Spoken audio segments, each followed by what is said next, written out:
வணக்கம்டா. தேனியிலிருந்து கம்பம் தொகுதி சட்டமன்ற உறுப்பினர் ஜெகநாத் மிஸ்ரா எம்எல்ஏ ஐயா நேற்று என்ன பண்ணியிருக்காருன்னா, ரேஷன் கடையில் போய் பூராத்தையும் கரெக்டாக இருக்கா அப்படின்னு போய் செக் பண்ண போயிருக்காரு. ஏன்னா பூரா கரெக்டாக இருக்கான்னு செக் பண்ண போயிருக்காரு ஜெகநாத் மிஸ்ரா ஐயா.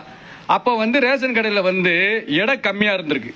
அதாவது 10 கிலோ 12 கிலோ அரிசிக்கு 10 கிலோ தான் இருக்குது. நேரடியாகவே வாங்கி எடையை போட்டுருக்காரு. அந்த வீடியோ ப்ரூஃப்லாம் இருக்குயா. இப்போ இந்த ரேஷன் கடைக்காரங்களாம் என்ன பண்ணியிருக்காங்கன்னா, முற்ற போராட்டம் போய் யாருக்கு 200 பேர் போய் ரேஷன் கடைக்காரங்க போய் முற்ற போராடுவோம் அப்படின்னு போய் கலெக்டர் ஆஃபீஸுக்கிட்ட போய் உட்காந்துருக்காங்களாமா. அப்போ தப்பை கண்டுபிடிச்சிட்டா நீங்கள் ஊழல் பண்ணுவீங்க, நீங்கள் லஞ்சம் வாங்குவீங்க, எல்லா தவறும் பண்ணுவீங்க. இதை தட்டி கேட்டால், நம்ம கம்பம் தொகுதி எம்எல்ஏ ஐயா தட்டி கேட்டால் நீங்கள் உடனே நாங்கள் எம்எல்ஏ ஐயா இப்படி பண்ணிட்டாரு அப்படி பண்ணிட்டாருன்னு முற்ற போராட்டம் பண்ணுவீங்களாக்கா? அப்போ நாங்களாம் எதுக்கு இருக்கோம்? மக்கள்கள் இன்னைக்கு ரேஷன் அரிசியை தாயா சோறு தின்னுக்கிட்டு இருக்கோம்.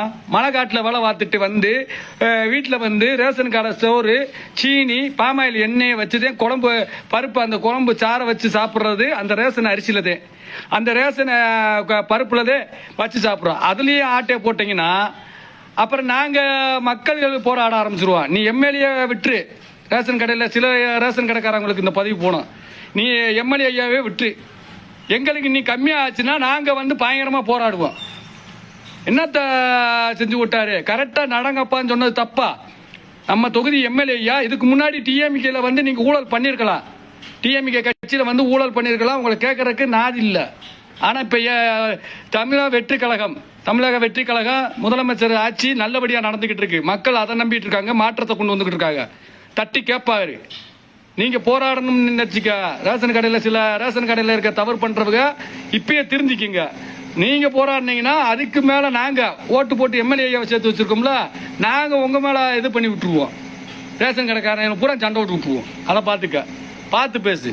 ஏழை மக்கள் வகுத்து அடிக்காதீங்க, அரிசியை கொள்ளையடிக்காதீங்க, பருப்புல கொள்ளையடிக்காதீங்க. சில ரேஷன் கடைக்கு மட்டும் இந்த பதவி. ஏன்னா நல்ல ரேஷன் கடைக்காரங்களும் இருக்காங்க, அவங்களே எங்களுக்கு தெரியும். சில ரேஷன் கடையில் தான் இந்த ப்ராடு பண்ணுற நாய்களுக்கு, சில ரேஷன் கடைக்காரங்களுக்கு